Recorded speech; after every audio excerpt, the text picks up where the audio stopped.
Hello and welcome everyone to today's webinar. We're going to be talking about RICS version 2, what's working and what's next. My name's Laura Drury. I work on the Sustainability Communications team here at One Click LCA, and I'm joined by my colleague Stephen from the product team here at One Click, as well as Anil Sawhney, Head of Sustainability at RICS. Welcome to you both. Before we kick off, can you please take a moment to introduce yourselves to the audience today, if you don't mind starting, Stephen?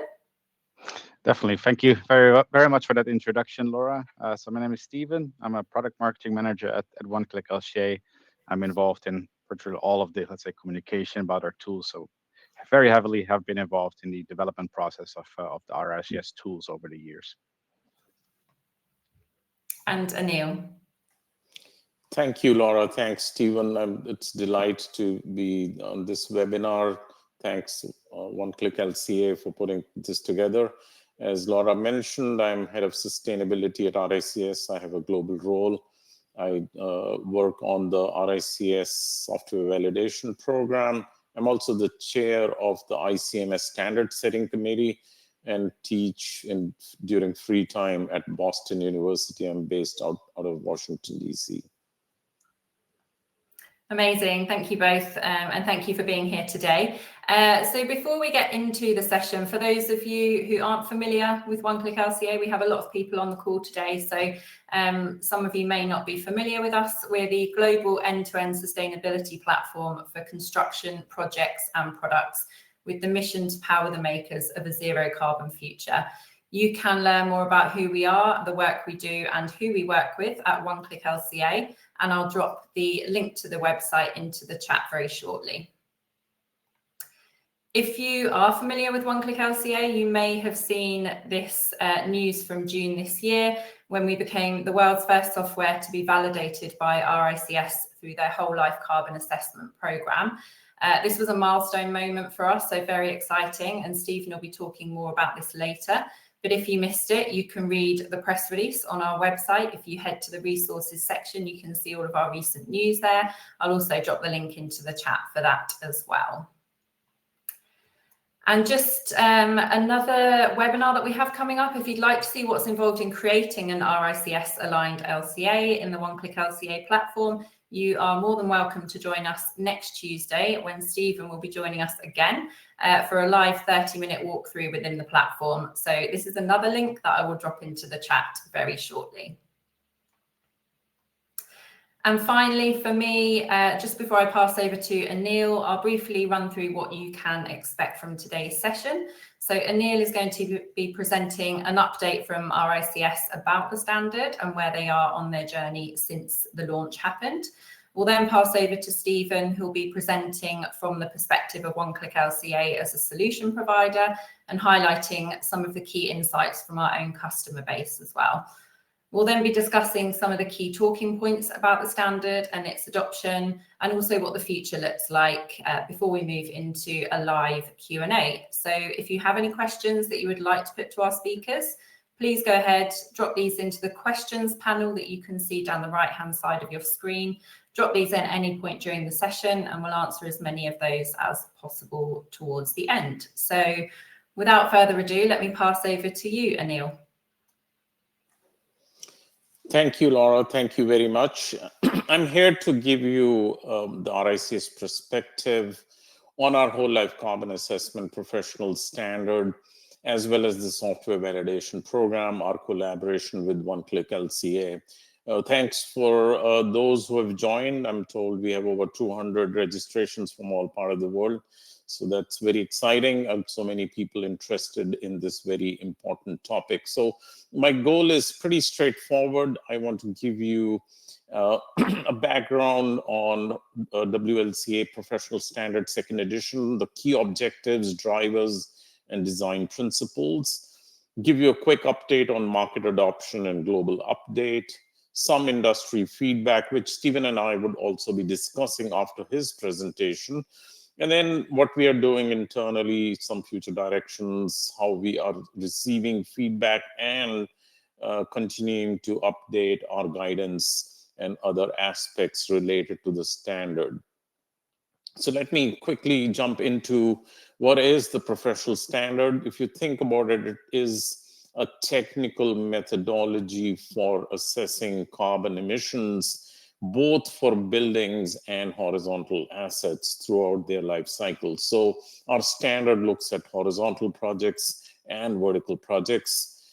Assessors must follow mandatory requirements. As you will notice that this standard went effective 1st July 2024. So our members who are doing whole life carbon assessments anywhere in the globe are required to meet the mandatory requirements which are listed in the standard. Since it has global applicability now, this applies to any assessment carried out anywhere. And that's the reason we want to grow the ecosystem of solution providers who are aligned to our standard. And that's where the software validation program comes into play. So the program has been well received. We have additional vendors who have asked for this kind of validation, but I congratulate One Click LCA to be first on the block. So very delighted to be working closely. The standard is, as I said, looks at both horizontal, vertical projects. You can do housing, retrofit, and interestingly, it's also aligned to a global standard called the International Cost Management Standard, 3rd edition. It's essentially a taxonomy for reporting life cycle costs and carbon emissions in an integrated taxonomy, which you can imagine in the real world and practice is quite useful, because any carbon emissions reduction decision made must be cost effective. So if you're able to simultaneously look at carbon emissions over the life cycle stages and the life cycle cost, it's going to make the decision making even more meaningful.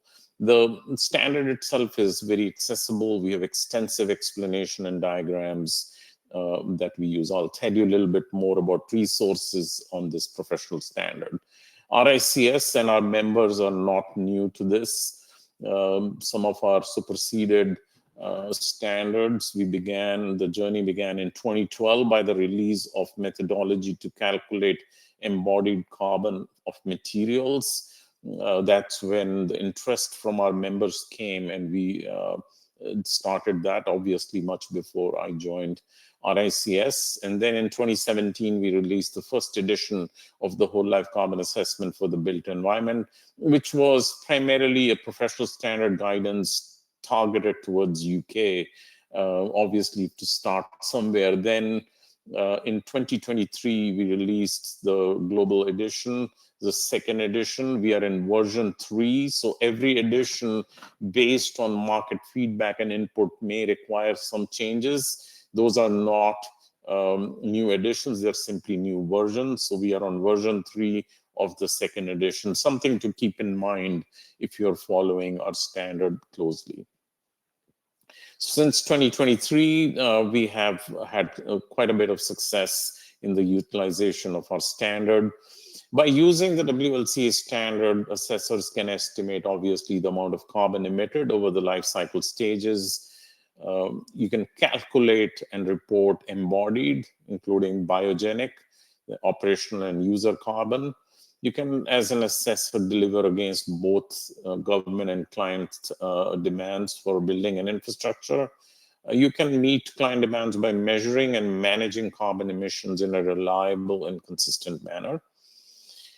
It provides, the standard really gives you this whole of life worldview on your projects and assets. So you can take this long-term view of cost and carbon, and therefore promoting sustainable and low carbon building and infrastructure investments. The design principles we used in the development of the 2nd edition are pretty straightforward, but are listed here for the sake of discussion. So the first design principle was we need to create a consistent methodology which clearly specifies the assumptions made, but more importantly, as those who conduct assessments as a professional practice would know, data is crucial. Without good quality data, very difficult to conduct assessments. And the data used, we have guidance at which stage of the project or asset life cycle, what kind of data fits best, even though still there are gaps in data availability. It's a practical methodology, sits on top of ISO and EN standards. It's authored by a team of renowned experts, guided by RICS member-led expert group. It's a very comprehensive standard. You may have seen several publication standards that perhaps only focus on embodied carbon. Our standard is comprehensive in module coverage, system boundaries, and intersection between product and project life cycles. Our standard is integrated such that you can make it into the core workflows of design, construction, and post-construction. It's not something that can sit separately in isolation. You can deeply integrate it to your design, construction, and post-construction practices. With alignment with ICMS 3rd edition that I previously mentioned, and other classification systems such as the new rules of measurement, the standard aligns very well with cost planning. And as you would have noticed, cost and carbon is becoming a very important practice area. And many of our RICS members who are quantity surveyors are playing a bigger role now in this integration between cost and carbon planning. The system or the standard is data-driven.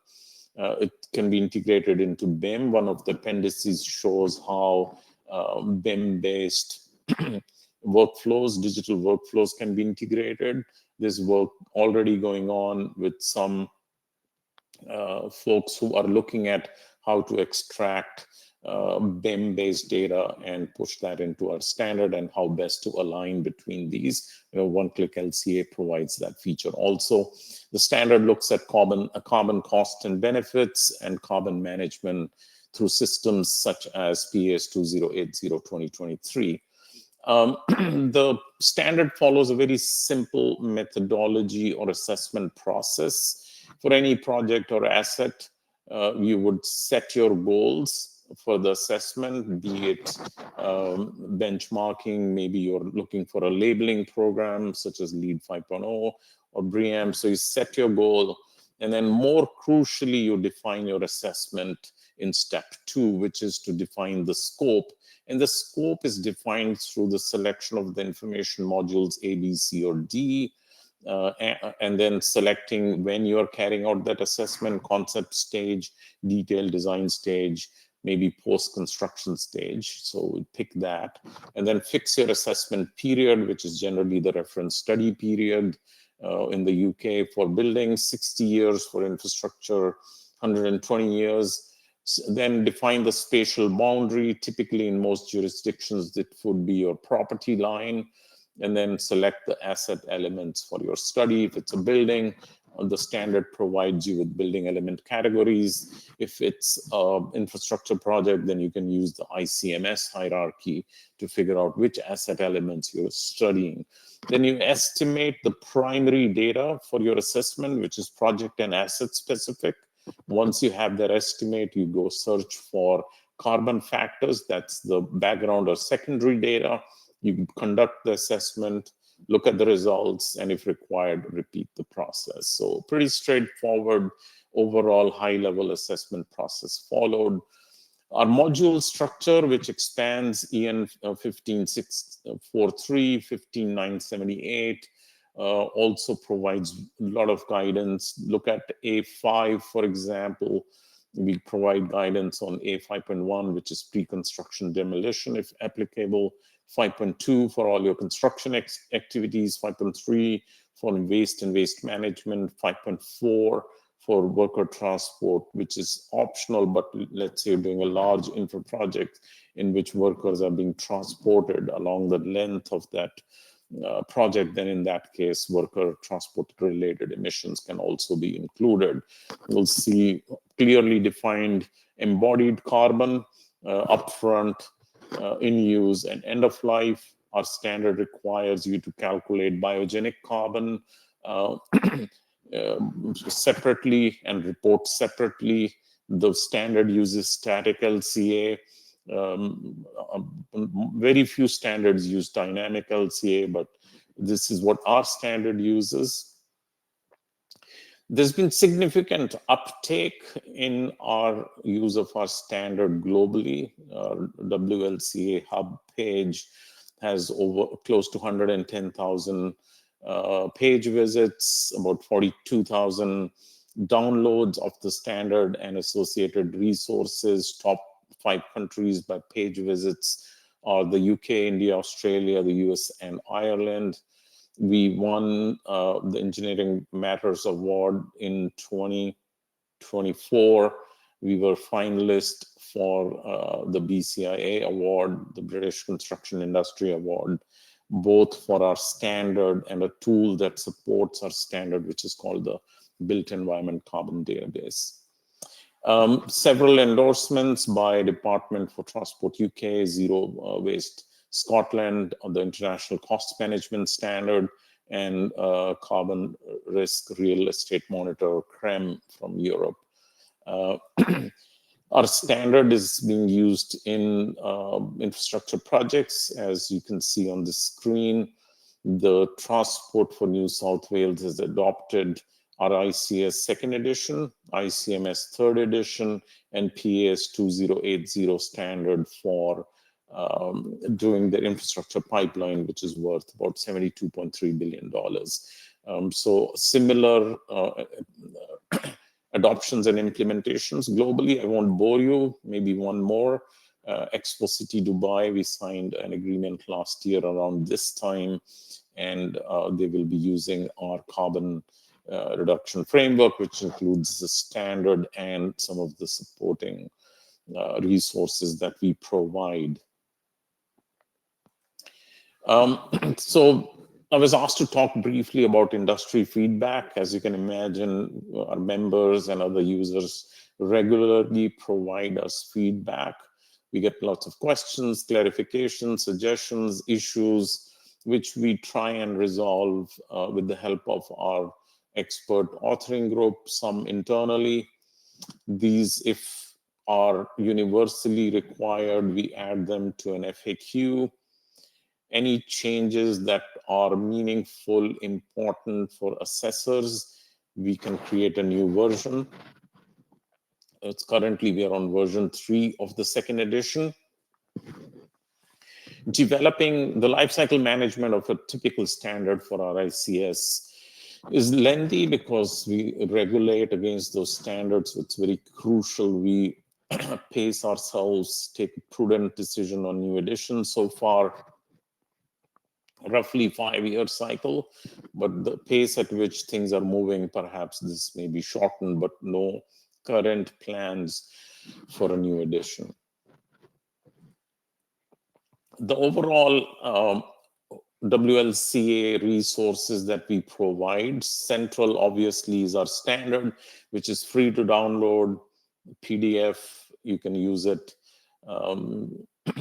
Supporting that, we have in 2024 released the client guide. So if you're a client, an appointing party looking to appoint somebody to do WLCA, what should you be looking at?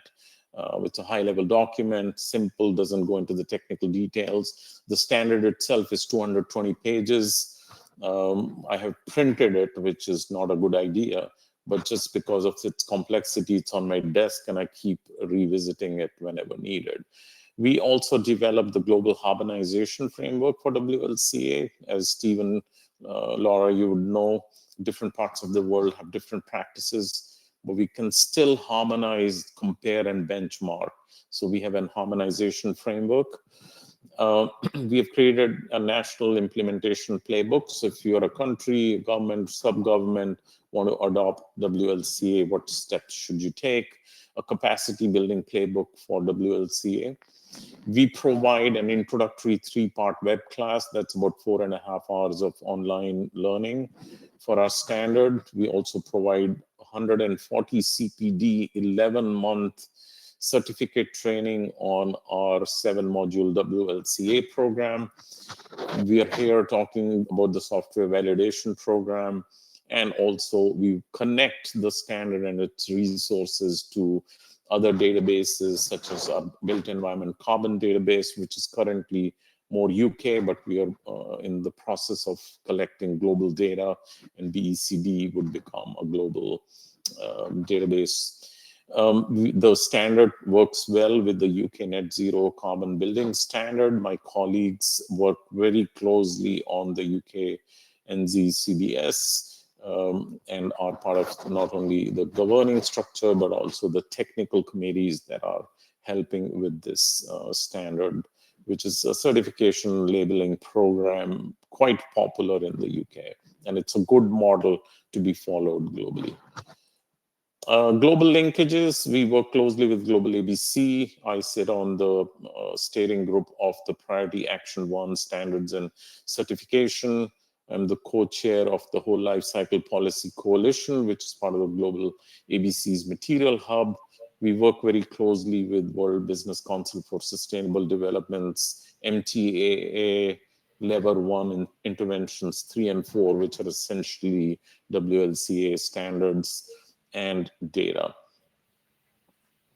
Very quickly, future directions. We want to continuously enhance and improve, get more and more feedback, work with folks like One Click LCA and others, develop and grow the ecosystem to support our members, produce more data and data standards. We're looking at using AI. We're also working towards global alignment and harmonization.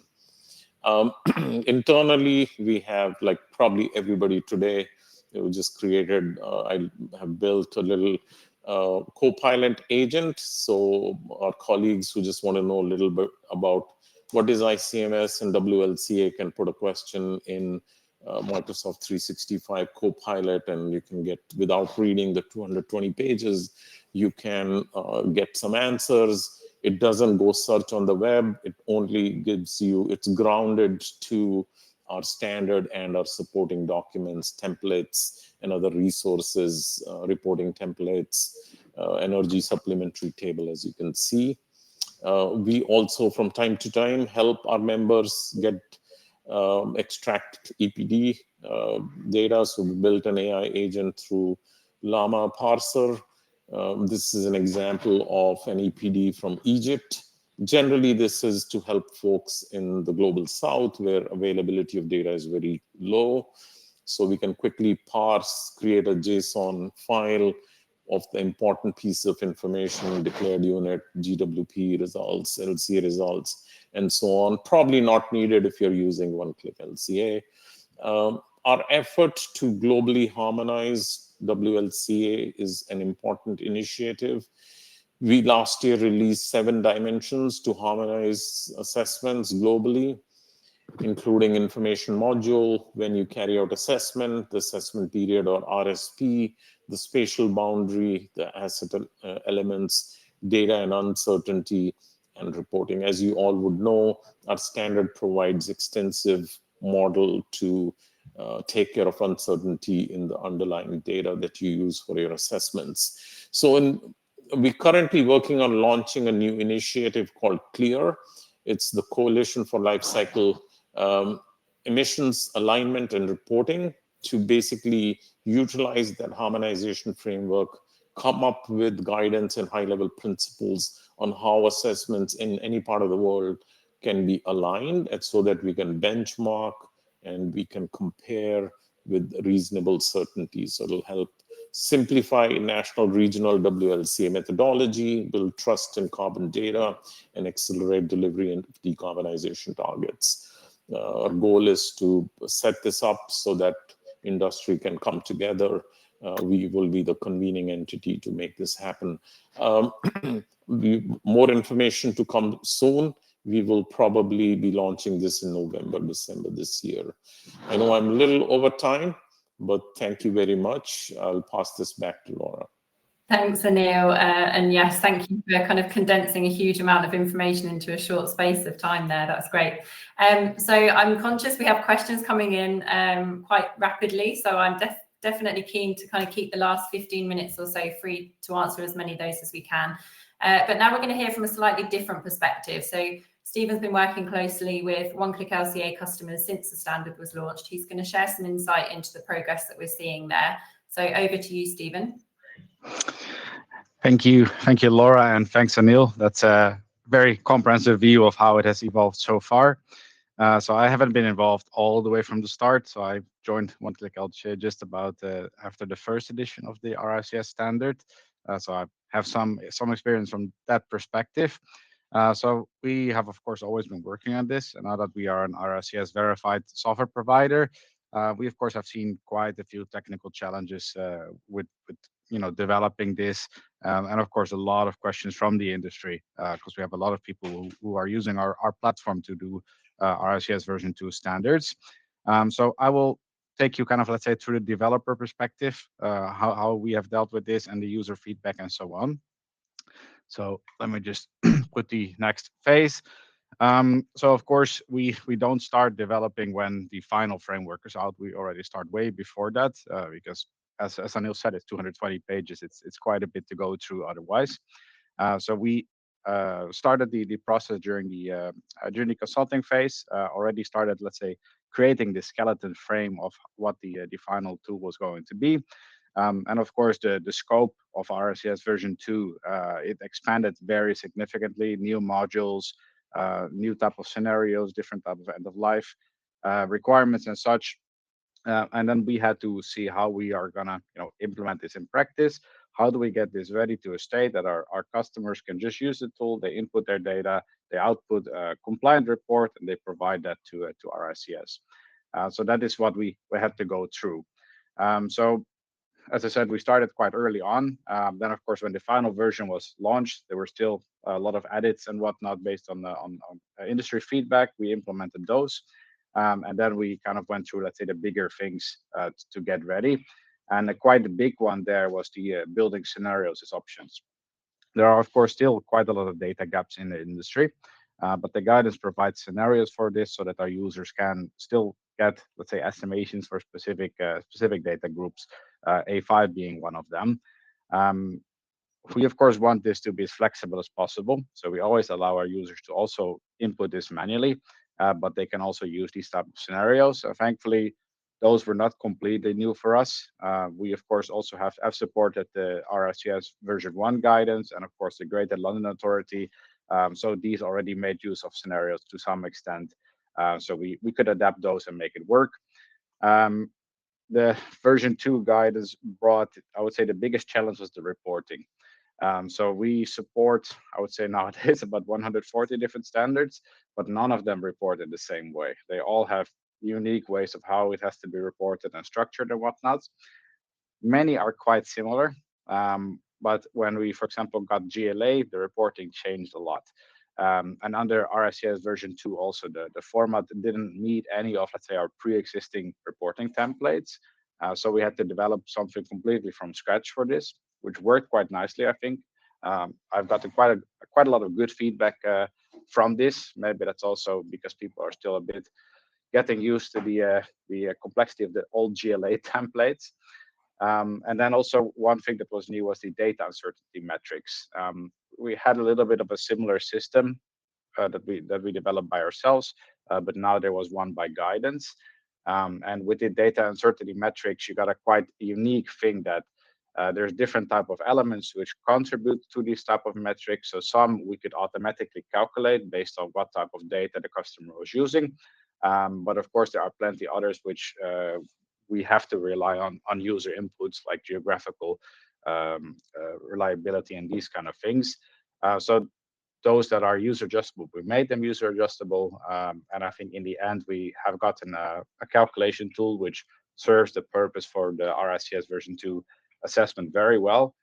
And of course, let's say the learnings that we took from the developing of this or integrating this calculation metric, they also don't really end there. Because let's say some of the reporting requirements or whatnot, we can integrate in some of our newer upcoming tools, like for example, the new level standards. So all in all, I think it was a very interesting journey. Yeah, we engage a lot with our customers, of course, on feedback and making them as easy as usable. And this feedback never stops coming. There's always more feedback coming, which is good. So then one thing that was very new for us was the verification part. We are, of course, we know about this type of verification. Let's say our BREEAM tools have been always verified by the BRE. So verification is not new to us, but the process here was slightly different. But it is, of course, critical. We want our customers to be able to trust what is in the software. And if it's, of course, verified by RICS, it means that it comes with specific type of, let's say, trustworthiness. I'm not sure what the English word is there. I'm sorry. But yeah, it basically means that our customers can generate RICS2 compliant reports from the software with confidence and use it for tenders or regulation or internal strategy or anything like this. So then a couple challenges. Of course, we get a lot of feedback. Right now, I would say that there's close to 5,000 projects done with our software for RICS version 2. So that's excluding all the RICS V1 and Greater London Authority projects. So let's say the top 3 I put here. There's many more. But the top 3, first of all, I would say the operational data. So these type of assessment that our customers they're not just upfront carbon, they also include the operational parts. And some of these assessments, especially around energy use, if you have to include the full supply chain or not, that has been very much recurring. So we, of course, have added that also to an internal or external FAQ on our help center. Then, of course, also the way how you calculate the end of life, and also how you assign the benefits to the module GD, in complexity with the biogenic carbon. It's a tricky thing. It has always been a tricky thing, even before we had the RICS standards and whatnot. And then, of course, the third one would be this reporting complexity. The templates that we now had to work with for the reporting were new to people. They were not used to this format of templates. So it always takes some time to get used to. But we, of course, have a very competent customer support team who are always helping our customers going through these things. And we've created guidance on how to fill in these templates and whatnot. And plus, of course, the software manually or automatically fills in a lot of items, so you don't have to manually do too much work anymore. But yeah, quite a few of those. Of course, success stories. We have plenty of those as well. I would say that we have quite a few customers that have won public tenders by showing RICS V2 compliant, which is, of course, great. Early adopters are using the guidance to meet also regional and global benchmarks. And there it's also very interesting that we are seeing quite a lot of, let's say, external parties from outside of the UK taking a very good look at the RICS V2 guide and seeing how they maybe can implement things. What I also heard, or have heard actually quite a lot, is that the reporting structure of the RICS V2 is much easier and effective to understand and implement, especially after the GLA templates and such.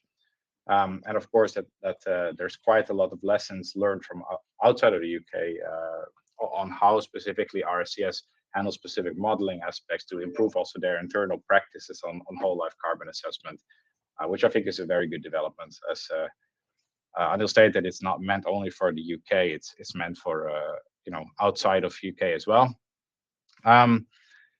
So yeah, basically. To wrap up, is the RICS guidelines, the whole life carbon assessment for built environment standard. They set the principles. Our job at One Click LCA is to make them usable for customers so that they can go through these as easy as possible. So we integrated the standard. We did the verification. We are supporting customers every day. And as a result, we get credible whole life carbon assessments in practice in the industry. But as Anil has highlighted, and I've highlighted as well, there are, of course, hurdles around data and misconceptions and all these kind of things. So we are going to briefly talk about these in the discussion now. So back to you, Laura. Thanks, Stephen. It's amazing to see the number of projects there, over 5,000. It's just incredible. But yes, we've heard from RICS, we've heard from One Click LCA, and I think it would be good to kind of ask your thoughts, both of you, on how the industry is kind of receiving the new standard and what the audience should be thinking about maybe after today's session. So we're going to just kind of discuss a few questions here. So first of all, to both of you, but I think we'll start with Stephen while we're just kind of talking about customer feedback. How does user feedback align with RICS expectations? I'm sorry, I was trying to answer a quick question there. I would say from what I've seen from Anil's presentation, the feedback is quite consistent with what RICS sees. Let's say the main themes that we see are the operational modules and the scope. So quite a lot of customers around are asking questions about how we implement these kind of things, if we have already done, and we have. So you actually don't have to worry about entering energy and such. It's all already calculated. So I think the intent of the standard is very clear, especially like compared to the RICS V1, which I basically had to memorize because we didn't really have AI back then. But in practice, of course, people need help applying these, and I think that's where we play a crucial role. And you, Anil, your thoughts there? I think obviously it is a complex area. It's something which is highly technical. Our standard is extensive. So we do get lots of questions, but these are very encouraging because let's say a construction company in Europe is trying to assess on-site emissions. They have some clarity that they're looking for. So most questions we receive through our central email are more clarification. What does this clause mean? How does this clause get used? We have different type of data. How do we apply that data? We recently got information, a clarification question from a construction company. They are building their own on-site during construction emissions database. So they are monitoring emissions from construction equipment and so on, which means they're going into much more level of detail that you would typically do for A5.2, for example. So our standard gives a benchmark in case you don't want to use extensive or detailed calculations, you can use that. So as they're transitioning to this database, how does the benchmark apply? So these are very practical, very important questions that we get asked. We try to clarify those internally, go back to our expert authoring group, and then try and share that broadly. If it is not a very narrow or specific question, we try to put that in the FAQ or broadly add it to the next version of the second edition. So very useful to hear feedback. I'm really delighted that out of those 41,000 downloads, we have 5,000 projects in One Click LCA. Love to know a little bit more about that. That shows that the standard is being used, and software tools like One Click LCA are playing a very major role in not only helping folks do the assessments, but also dig deeper into some of those issues that still require clarity. Thanks, Anil. Yeah, I think by the number of questions coming in, we can definitely see there's a lot of information that people want to know about this. But I think that kind of segues nicely into what I was going to ask next, and you kind of answered that briefly there, Anil. But Stephen, talk about the role of software in consistent application. Yeah, I can give a brief statement about that. I mean, as I mentioned, we support a lot of standards. We always try to make them as easy as possible. Like one of our key points used to be always, you don't need a PhD to do lifecycle assessment. Still kind of stand behind it. So we are, the bridge between theory and practice. So what is 221 pages standard? We have to kind of like condense it and turn it into a workflow that the customer can go through in about 30 minutes, of course, depending on a couple of factors like data and such. But we try to automate a lot of these calculations, and of course the alignment with the ICMS classification and embedding other type of verification checks like a plausibility checker. So we kind of try to remove some of that ambiguity and give anybody who does the LCA assessment the confidence that whatever they get out of our software, it will stand up in tenders, it will stand up in audits, in anything that they basically try to get the results for. Amazing, thank you. So I'm conscious of time and we want to try and cover as many questions as possible, but perhaps we'll just finish this section with you, Anil. So I'm going to consolidate these two into kind of one question, but what would you say the biggest misconception is about RICS version 2, and what's the next big hurdle for whole life carbon assessment? I'll start with the hurdle first. I think data is probably the biggest hurdle. Most discussions that we have today are generally in countries like perhaps UK, US, but our standard was adopted by UN OPS for 2 assessments, one in Tanzania and one in Uganda. And just getting EPDs for basic materials is very difficult. So data still remains a challenge. The next hurdle is skills. And I think our training program, other training programs are very useful in upskilling our current professionals or new professionals entering into the practice of WLCAs. So those are the main challenges we face today. And I think in terms of misconception, some of the things that we have heard that it's only applicable to buildings, that's not true. The standard applies to buildings and infrastructure. In fact, with the integration with ICMS, that becomes very easy or important to consider infrastructure projects. Also, I think the second misconception, it's a UK standard. No, it's a global standard. Obviously, it's such a vast area topic that some of the examples come from the UK, but the principles, the methodology, the process of assessment is globally applicable. So those are the major issues we face. On the previous point, as we were discussing, I've only come across few colleagues who have done using Excel WLCA. So, and I think that's probably extremely challenging. It's best to use tools that are purpose-built for our standard and for conducting WLCAs.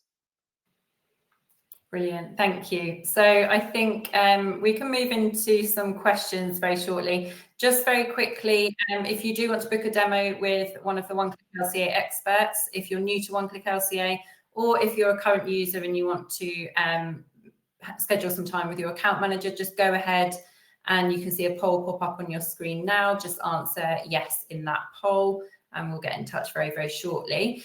But I think now I can hear the questions tab pinging away. So I'm gonna move to the right down to where it started and we'll get through as many as we can. So I'll let you, Anil and Stephen, decide who jumps in to answer these.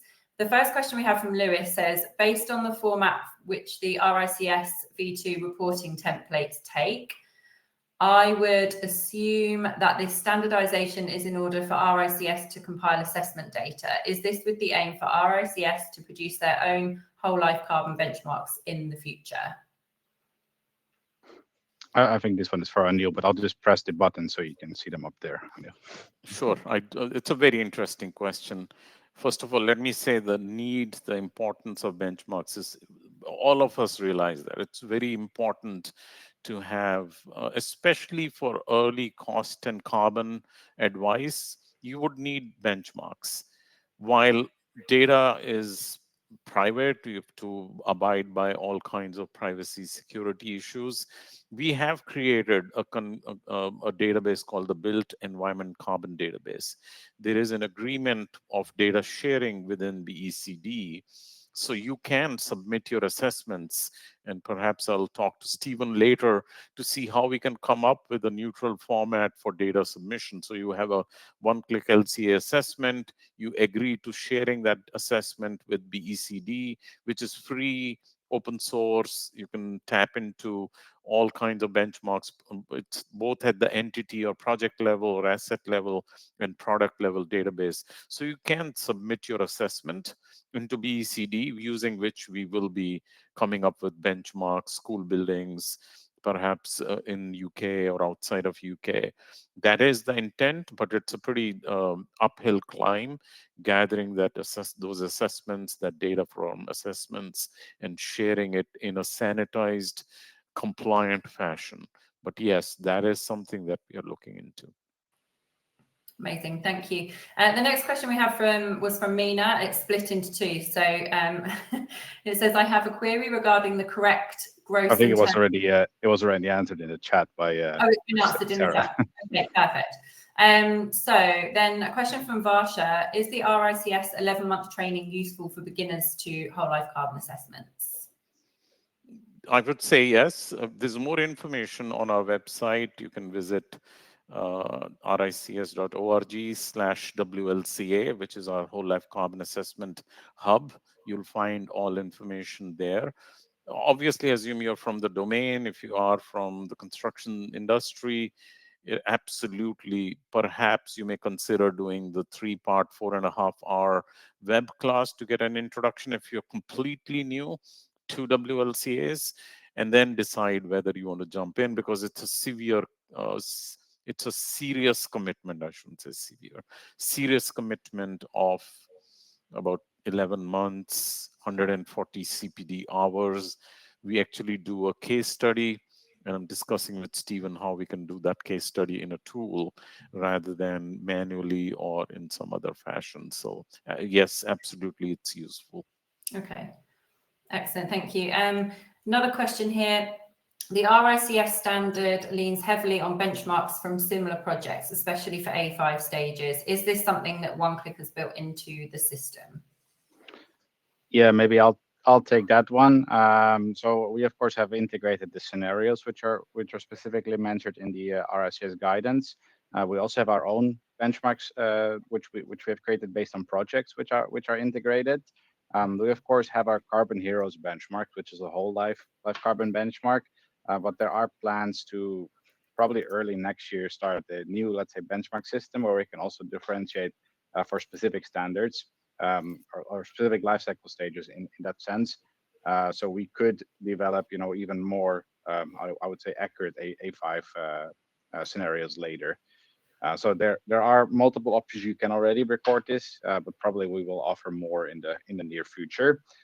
Maybe just a really quick question on or a quick thing for this training. So we also have a training upcoming end of November, free training. It's not 11 months, it's 1 week. But I would say if you're completely new, that's probably a good one to do. So if you keep an eye on our academy, you'll be able to see those. Yeah, great reminder. I'll drop the link into the chat in a moment. Next question here. I understand RICS changed how uncertainty is reported in the reporting templates, now included in fewer templates. What was the reason for this change? I guess that probably applies to me. Our uncertainty modeling framework is pretty extensive, as Stephen said. It requires extensive calculations. If you really want to apply, for example, pick the top 10 embodied carbon emitting products and then apply the uncertainty model to that.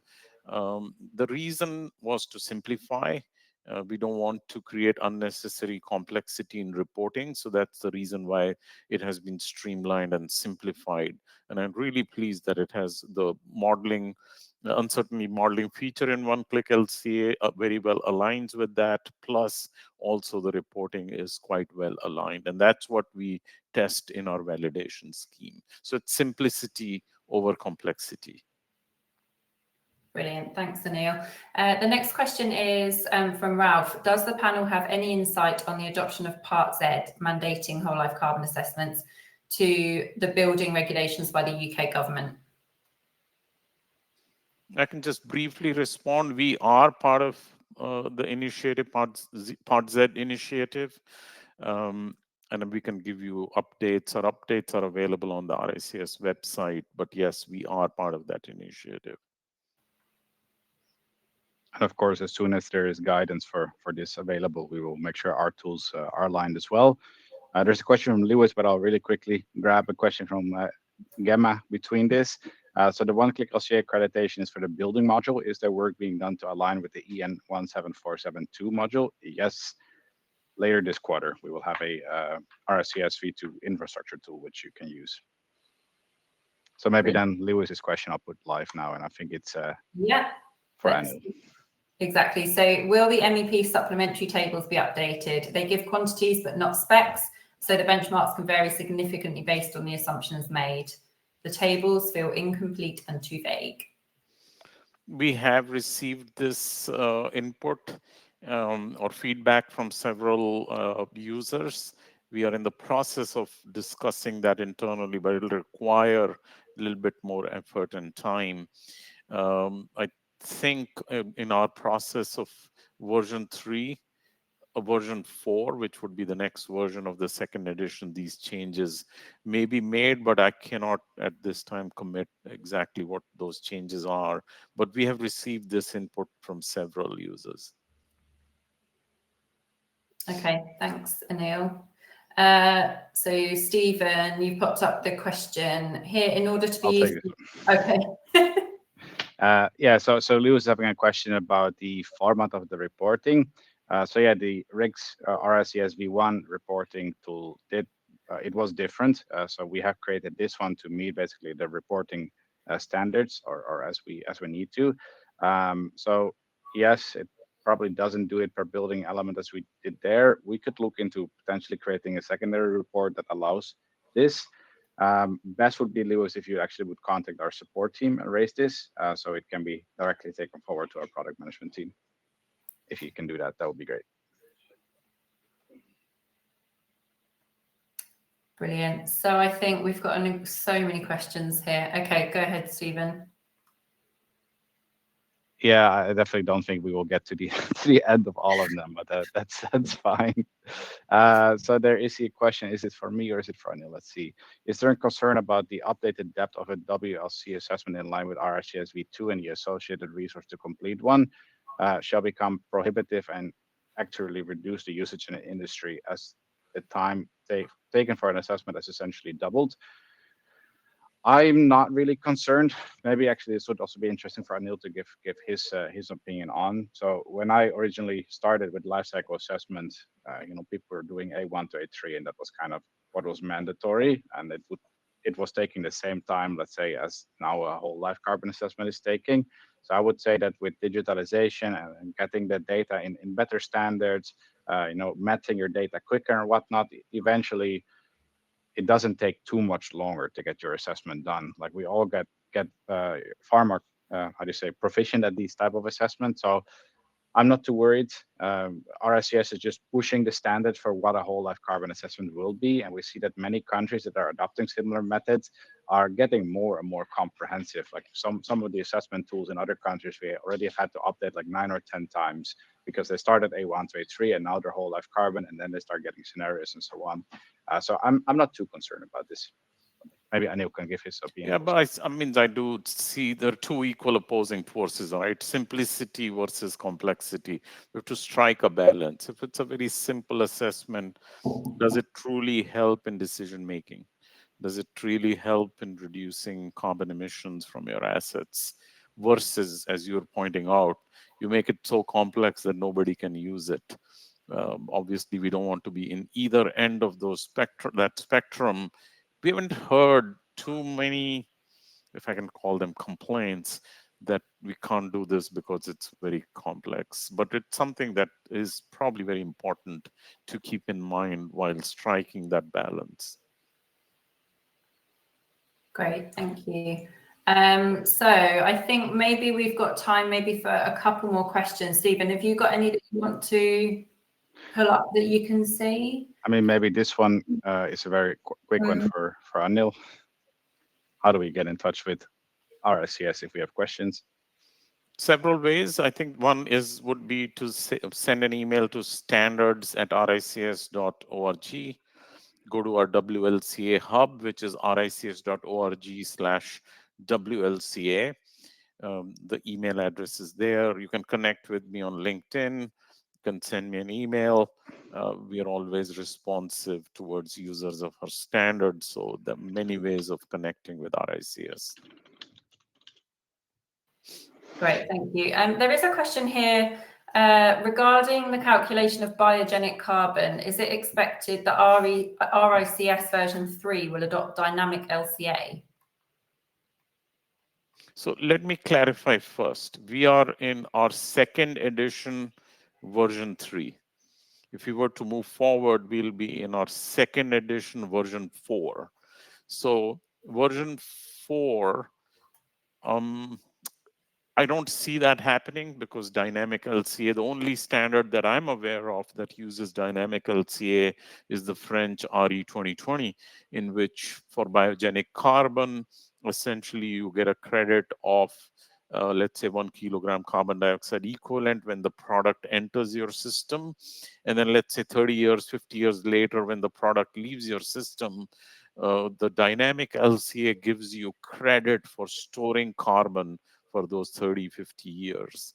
And the release back into the emissions is not 1 kilograms. It's less than 1 kilograms because dynamically speaking, you've given some sort of time value of carbon, meaning you've sort of let the carbon emissions stay stored, which benefited the environment. So you get credit.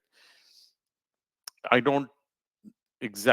not too sure that in our version 4 of the second edition we'll incorporate dynamic LCA, but that's something that's important in our discussions also. Then there's a question from Sarah, which I'll cover about our results page. So, some parts of our software have been kind of the way they are with minor changes since about 2010. Result page is one of them. We are currently having a rewrite project that tackles the entire result page. So it doesn't matter if you're using RICS or GLA or any of the other tools.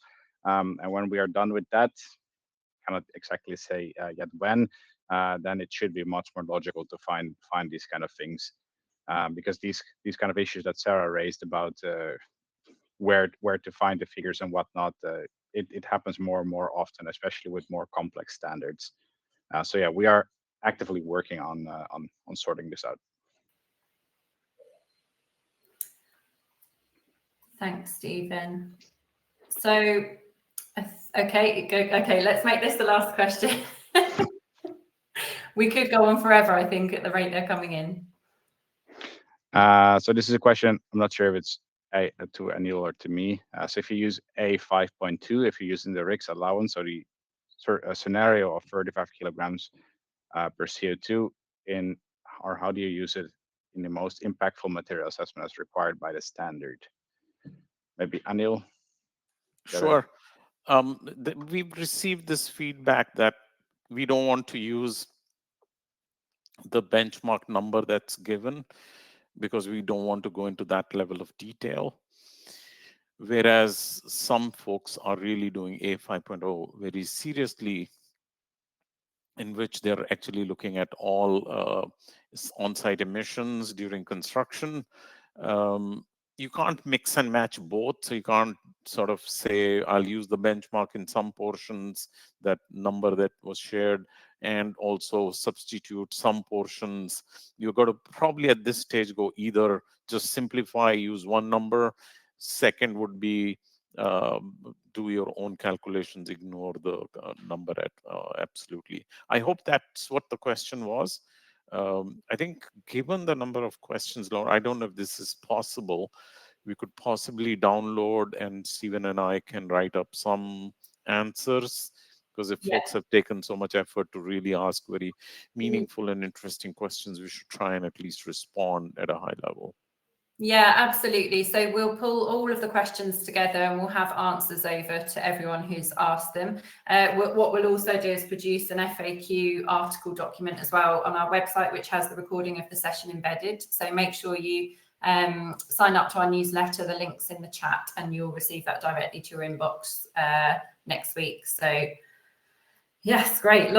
Absolutely loads of questions there, but we do have to finish up. We're on time now. So just a final reminder that we have the live product demo happening next Tuesday. The link is in the chat, although much further up. But this is a 30-minute demo that Stephen will be doing next Tuesday at 9:30. And all that's left to say, I suppose, thank you everyone for joining, and thanks for the huge amount of questions. We'll make sure we get back to each and every one of you on those as well. And thanks, Anil, thanks, Stephen, for joining today. Thank you, everyone. Thanks. Bye-bye.